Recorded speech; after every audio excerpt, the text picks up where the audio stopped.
Nagsusupercharge siya. And ang maganda dito, available din yung kanyang 3 different options, no? So, kung problema mo rin yung nasirang charger ng phone mo, nahihirapan kang humanap ng kapalit kasi hindi naman siya fast charging or super fast charging sa phone mo, no?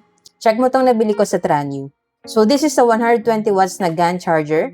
And ang maganda dito sa GAN charger ng Tranyu na to is compatible siya with almost any brand ng phone, no? Like for example, sa Samsung, super fast charging yung kanyang protocol. As well as sa Infinix, na-try ko na sa isa kong phone. Dito sa tablet ko, ito is up to 18 watts yung kanyang fast charging and compatible din siya. And so, depende sa kung anong klaseng phone yung ginagamit nyo. Pero basta within 120 watts yung kanyang super fast charging protocol, malamang compatible tong Tranyu. Charging cable is Type-C to Type-C.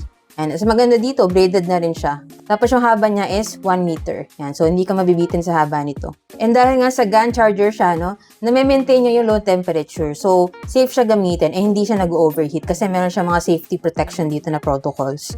And so, anyway, ngayon, try natin yung kanyang super fast charging sa mga devices ko dito, no, para makita niyo na totoo yung sinasabi ko. Now, naka-plug na tong charger dito sa aking extension sa gilid, no. Ito yung other side niya. Ngayon, plug natin siya dito sa isang Samsung phone ko dito. Kung compatible nga ba siya sa super fast charging. Ayan, as you can see, nakalagay dyan, super fast charging. And so, with Samsung, no, compatible siya with the super fast charging protocol. Okay, so now, check naman natin siya dito sa ating Infinix phone. Itong Infinix phone ko na to is up to 45 watts naman yung kanyang charging.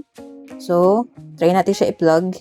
And as you can see, nagsusupercharge siya. And ang maganda dito, available din yung kanyang 3 different options, no? So, para din talaga siyang yung original charger ng Infinix, which is very good, no? Kasi, parang ngayon pa lang ako nakakita ng charger na compatible sa Infinix. So, every time na may nagtatanong sa akin kung ano ba pwede ipamalit sa Infinix or Tecno or Itel na charger nila, yung original lang talaga yung sinasuggest ko. And right now, meron na ako masasuggest kasi ito na yung tanyo nga, compatible siya dun sa super fast charging or hypercharging itong aking Infinix phone. Natin i-try is dito sa aking tablet, no? Ito yung Redmi Pad 2. And ang max charging speed kasi nito is up to 18 watts na quick charging.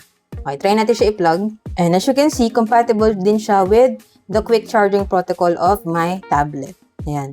And compatible din to up to 120 watts sa mga Xiaomi, Redmi, and Poco devices, no? So, kung magta-travel ka, no, and marami kang dalang devices, different yung kanilang chargers, maganda tong alternative kasi pwedeng ito na lang yung dalhin mo and then lahat ng phone and tablets mo, pwede mo na siya i-charge na super fast charging din siya. And so, kung interested din kayo sa ganitong 120 watts GAN fast charger ng Tranyu, check nyo na lang po dyan sa Yellow Basket. Diyan ko na-order yun sa akin para same quality and legit store din yung mapagbilan nyo. And so, yun lang. Sana nakatulong to video. If you have any other questions, just let me know in the comments and follow for more tech content.